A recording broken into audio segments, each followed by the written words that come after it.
Assalamualaikum warahmatullahi wabarakatuh. Perkenalkan, kami dari kelompok 1B akan mempresentasikan hasil dari kerja kami tentang NoSQL. Sebelumnya perkenalkan anggota kami terlebih dahulu. Yang pertama ada saya sendiri, Fikri Ahmad Faisal dengan NPM 2076045. Kemudian ada Rifki Alvarez dengan NPM 2076052. Lalu ada Ahmad Bisri dengan NPM 2076056. Dan terakhir ada Muhammad Altaf dengan NPM 2076080. Baik, langsung saja kita masuk ke dalam materi. Yang pertama, materi penjelasan dari NoSQL dan prinsip base yang akan dijelaskan oleh Rifki Alvarez. Padanya saya persilahkan.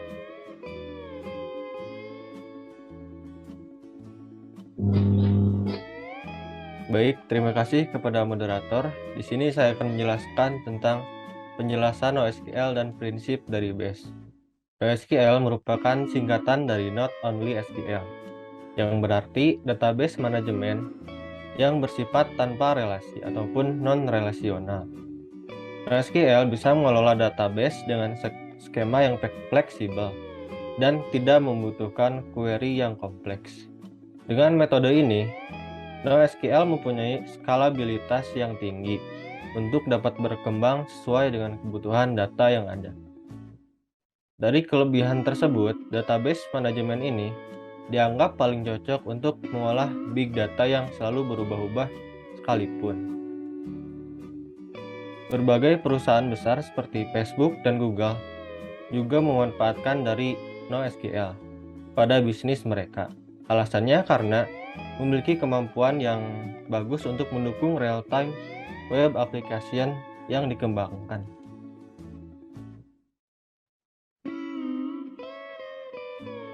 Selanjutnya ada prinsip dari base.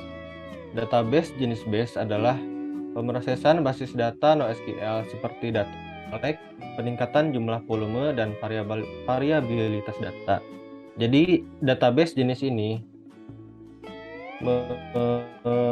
mengunggulkan keberagaman variabilitas data. Prinsip base merupakan singkatan dari basic availability. Artinya semua operasi yang terjadi harus dilakukan pada waktu yang sama dan pada ruang yang ideal. Model base akan memastikan ketersediaan data dengan menyebarkan dan mereplikasi seluruh data di seluruh node cluster database. Yang kedua adalah soft state. Karena kurangnya konsistensi langsung, nilai data dapat berubah seiring waktu dan keadaan data dapat berubah tanpa interaksi pada aplikasi. Tetapi pada akhirnya data akan konsisten. Yang terakhir adalah virtual konsistensi. Sistem pada akhirnya akan konsisten setelah input aplikasi. Data akan direplikasi pada node yang berbeda dan pada akhirnya akan mencapai keadaan yang konsisten. Contoh dari database jenis base adalah MongoDB, Cassandra, Redis, Amazon DynamoDB, dan Couchbase. Lalu contoh penerapan pada dunia nyatanya adalah menggunakan fitur keranjang pada aplikasi e-commerce, monitoring keamanan jaringan dan infrastruktur TI, mengelola dan menggunakan kembali dokumen. Mungkin sekian penjelasan dari saya kembalikan kepada moderator. Terima kasih kepada Rifki Alvarez yang telah menjelaskan materinya. Untuk materi selanjutnya yaitu base dan ACID yang akan disampaikan oleh Muhammad Altaf. Kepadanya saya persilahkan. Terima kasih kepada moderator. Saya di sini akan menjelaskan tentang materi base dan ACID. Untuk teorema CAP-nya menyatakan bahwa tidak mungkin untuk mencapai konsistensi dan ketersediaan dalam sistem terdistribusi yang toleran terhadap partisi, yaitu berupa sistem yang harus bekerja dalam kasus gangguan komunikasi sementara. Kemudian, perbedaan mendasar antara model database ACID dan base adalah cara mereka menangani keterbatasan ini. Yang pertama, model ACID menyediakan sistem yang konsisten. Kemudian yang kedua, model base menyediakan ketersediaan tinggi. Untuk yang pertama, ACID. Model transaksi database ACID memastikan bahwa transaksi yang dilakukan selalu konsisten. Ini membuatnya cocok untuk bisnis yang berurusan dengan pemrosesan transaksi online, misalnya MIS dan lembaga keuangan, atau pemrosesan analitik online, atau MIS dan pergudangan data. Organisasi-organisasi ini membutuhkan sistem database yang dapat menangani banyak transaksi kecil secara simultan. Harus ada toleransi nol untuk status yang tidak valid. Untuk singkatan dari ACID, yang pertama E-nya adalah atomicity. Atomicity menyatakan transaksi harus diperlakukan sebagai unit atom, yaitu semua operasinya dieksekusi atau tidak sama sekali, dan tidak boleh ada status dalam database di mana transaksi dibiarkan sebagian selesai. Status harus didefinisikan baik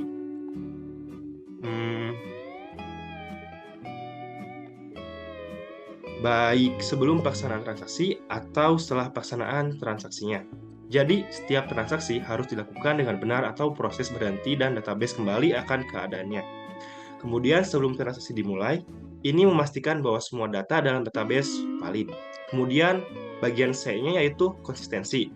Basis data harus tetap dalam keadaan konsisten setelah transaksi. Tidak ada transaksi yang memiliki efek buruk pada data yang berada di basis data. Dan jika basis data dalam keadaan konsisten, sebelum pelaksanaannya transaksi, maka harus tetap konsisten setelah pelaksanaan transaksi juga. Jadi, transaksi yang diproses tidak akan pernah mengubah integritas struktural database. Kemudian, bagian I-nya isolation.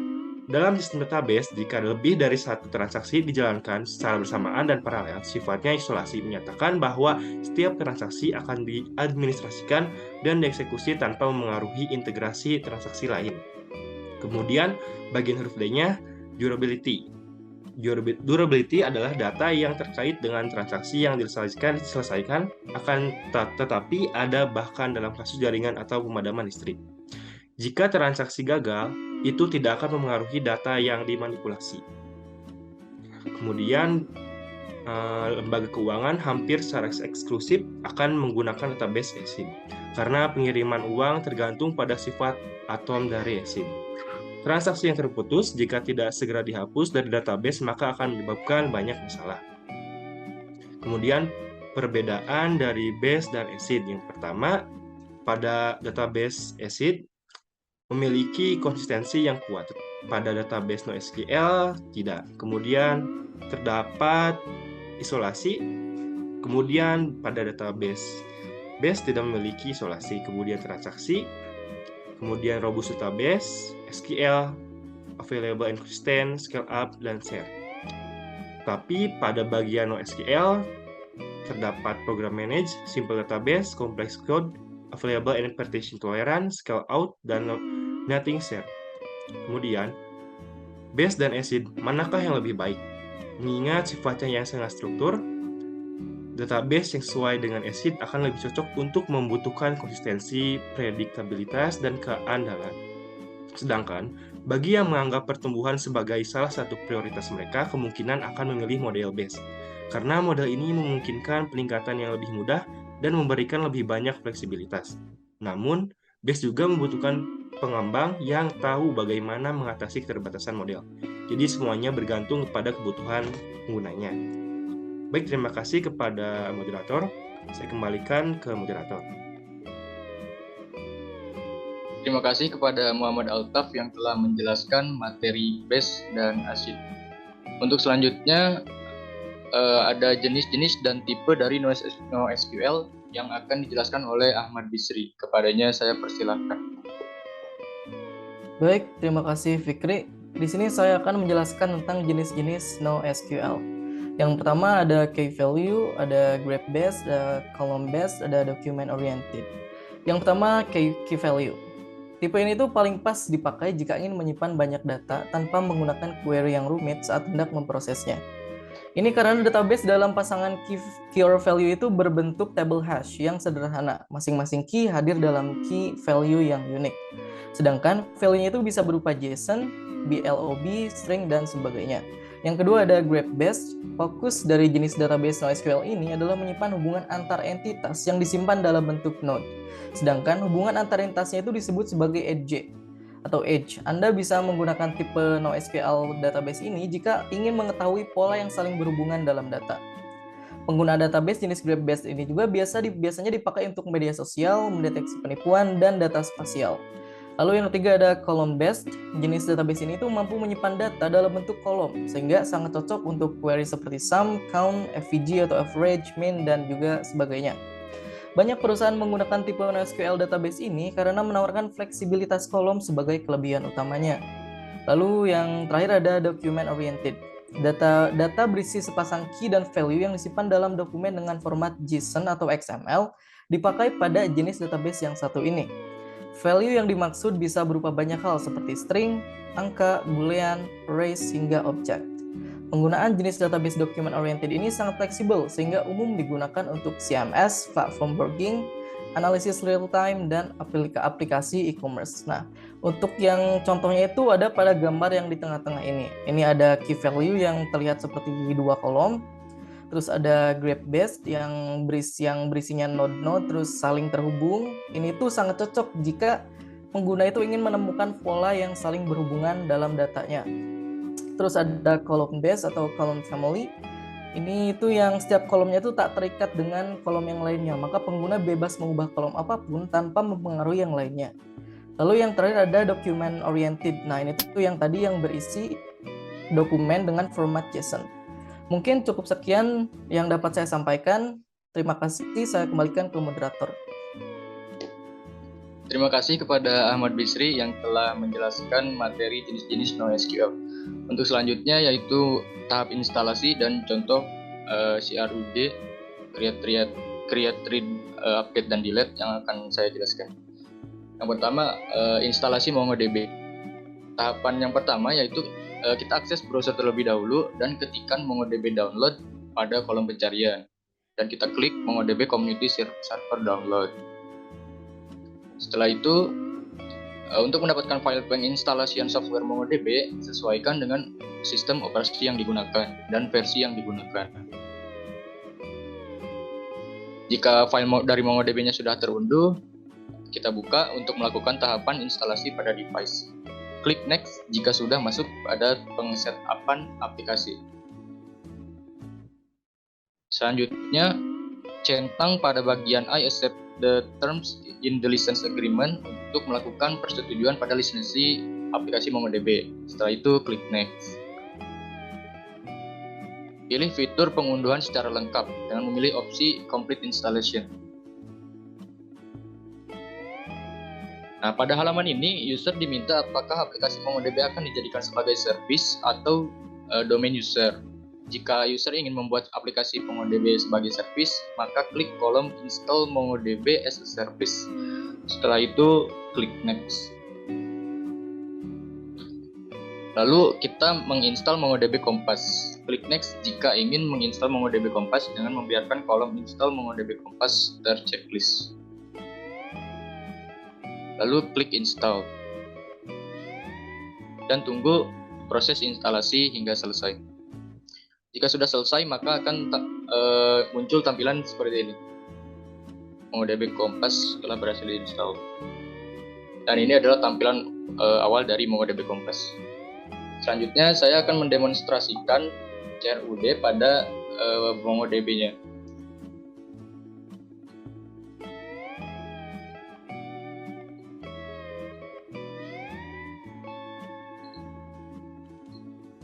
Nah, ini ya tampilan utama dari MongoDB-nya.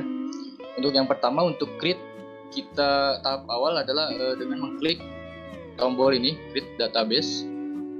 Kemudian masukkan database yang ingin digunakan. Sebagai contoh, saya akan menggunakan kelompok 1B sebagai nama database-nya. Kemudian collection name. Collection ini adalah tabel, nama tabelnya. Masukkan anggota. Setelah itu, klik create database. Nah, ini ya, sudah muncul database kelompok 1B. Kita coba tambahkan lagi tabel 1. Misalkan alamat. Nah, ya, sudah muncul. Setelah itu kita coba untuk memasukkan value kepada tabel anggotanya. Kita klik add data di sini, kemudian insert document, dan masukkan sintaksnya. Nama.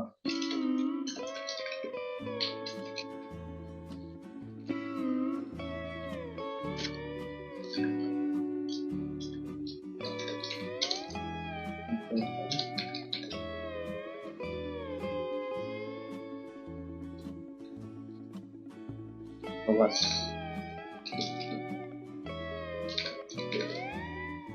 Setelah memasukkan sintaks, kita klik insert. Nah, value setelah bertambah. Kita coba tambahkan lagi value-nya dengan anggota kelompok 1B. Alvarez.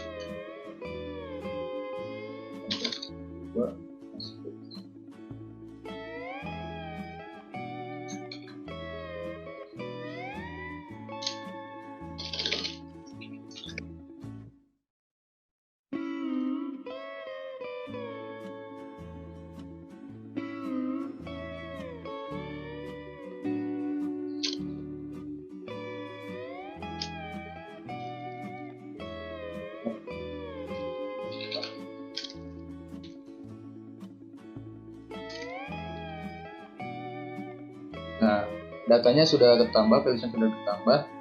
Itu mungkin untuk read. Kemudian untuk read ini adalah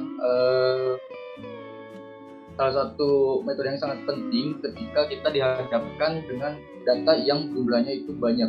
Jadi agar kita bisa menemukan data dengan mudah, kita hanya perlu memasukkan salah satu value-nya. Sebagai contoh, misalkan di sini saya akan memasukkan value NPM untuk mencari data Ricky Alvarez. Kita masukkan NPM-nya.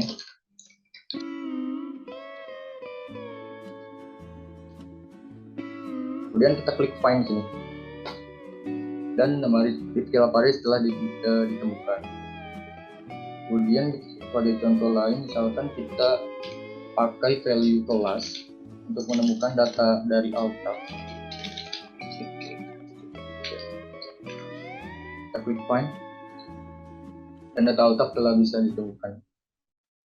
Itu mungkin untuk read. Kemudian untuk update ini berfungsi untuk mengubah data atau mengedit data ketika data tersebut terdapat kesalahan. Misalkan di sini Muhammad Altaf, kita ubah NPM-nya menjadi 001.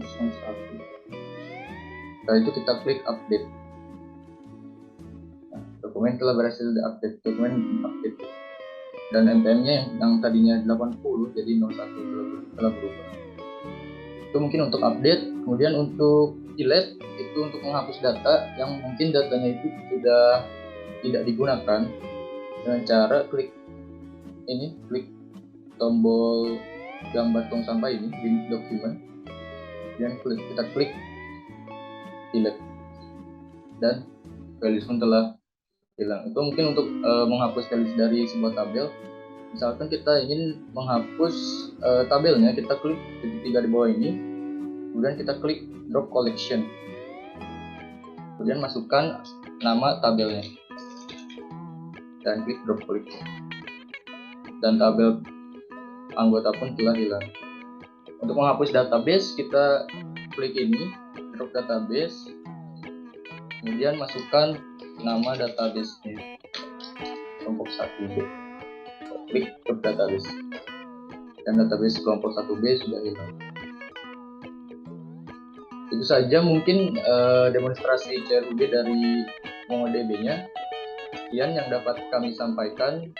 Mohon maaf apabila banyak kesalahan dan kekurangan. Assalamualaikum warahmatullahi wabarakatuh.